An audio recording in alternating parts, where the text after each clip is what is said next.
వాళ్ళు చాలా శక్తి సామర్థ్యాలు ఉన్నవాళ్ళు. కానీ వంట ఇంటి గోడల్లో వాళ్ళు బంధించబడ్డారు. ఆడవాళ్ళ శక్తి సామర్థ్యాలు బయటికి రావాలి అంటే వంట ఇంటి గోడలు బద్దలు కొట్టాలి అన్నాడు. విన్నారా మిత్రులారా ఈ మాట? విన్నారా? నాకు చాలా ఆశ్చర్యం వేసింది. ఆయన ఆ మాటలు చదువుతుంటే నాకు ఎలా చెప్పాడు ఈయన? 100 ఏళ్ల పూర్వం, అది 1900 బహుశా 9-10 సంవత్సరాల్లో ఆయన కన్యాశుల్కం రాశారు. ఆ తర్వాత సౌదామణి అనేటటువంటి ఒక పుస్తకాన్ని రాశారు. ఆయన ఎలా చెప్పగలిగారు? ఆడవాళ్ళ శక్తి సామర్థ్యాలు వంటగదిలో హరించుకుపోతున్నాయి అనేది ఎలా చెప్పగలిగారు అని నాకు ఆశ్చర్యం. ఆయన ఒక నవల రాశాడు, ఒక నాటకం రాశాడు. ఆ నాటకం పేరు తెలుసా ఎవరికైనా? కన్యాశుల్కం. కన్యాశుల్కంలో హీరో ఉన్నాడా? కన్యాశుల్కంలో హీరో ఉన్నాడా? హీరో లేని సినిమా, హీరో లేని నాటకాలు మనకి చాలా చాలా చాలా తక్కువ ఉంటాయి కదా. 100 ఏళ్ల పూర్వం ఒక హీరో లేని నాటకాన్ని, హీరోయినే ఉన్న నాటకాన్ని రాశాడు ఆయన. ఎవరా హీరోయిన్? మధురవాణి. ఎవరా మధురవాణి? ఒక వేశ్య, ఒక స్త్రీ, ఒక వేశ్య. సమాజంలో ఒక వేశ్యని మనం ఎలా చూస్తాం? సమాజంలో అట్టడుగున పక్కకి విసిరిపోయిన వెళ్ళిన మనిషిగా మనం చూస్తాం, అవునా కదా? కానీ ఆయన ఆ వేశ్యలో ఉన్న సద్గుణాలు, ఒక స్త్రీకి ఉండేటటువంటి శక్తి సామర్థ్యాలు, ఒక సామాజిక రుగ్మత బాల్య వివాహాల్ని అరికట్టడానికి మధురవాణి ఏ రకంగా అందరినీ కలుపుకొచ్చిందో, ఏ రకంగా సమస్యను పరిష్కారం చేసిందో, ఏ రకంగా ఆమె తెలివితేటల్ని చాతుర్యాన్ని ప్రదర్శించిందో, ఎత్తుగడలు వేసిందో అద్భుతంగా చిత్రించడం మనం చూస్తే, ఆడవాళ్ళ శక్తి సామర్థ్యాల్ని ఆయన నాటకం రాసే క్రమంలో, చుట్టూ ఉన్నటువంటి జీవితాన్ని పరిశీలించే క్రమంలో ఆయన పొందిన అనుభవం అది. ఈ మాట ఇంకొకరు చెప్పారు మిత్రులారా. గురజాడ అప్పారావు గారు చెప్పిన మాటని ఇంకొకరు కూడా చెప్పారు. ఆయన పేరు లెనిన్.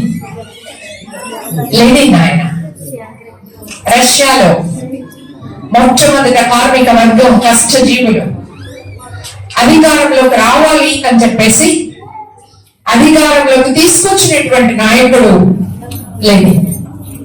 ఆయన ఏం చెప్పాడు అంటే, ఆడవాళ్ళు ఇంటి చాకిరీతో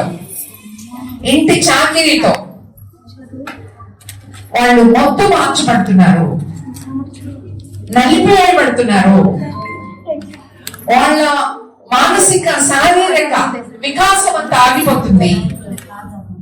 విసుగు పుట్టించే పని ఉదయం నుంచి రాత్రి దాకా ఆ గిన్నెలు కడగడం, ఆ ఇల్లు శుభ్రం చేసుకోవడం, ఆ బిడ్డల్ని చూడటం, ఆ బట్టలు ఉతకడం, రోజువారీ ఇదే పని.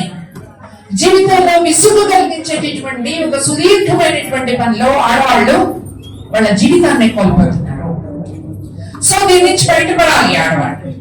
ఆడవాళ్ళు బయటపడటం అంటే ఆడవాళ్ళ విముక్తి కోసం మాత్రమే కాదు, ఈ దేశ విముక్తి కోసం కూడా, సమాజ విముక్తి కోసం కూడా, మానవ జాతి విముక్తి కోసం కూడా ఈ మహిళలు వంట ఇంటి నుంచి బయటపడాలా, ఇంటి నుంచి బయటికి రావాలా, ప్రతి మహిళ బయటికి రావాలా అంటాడు.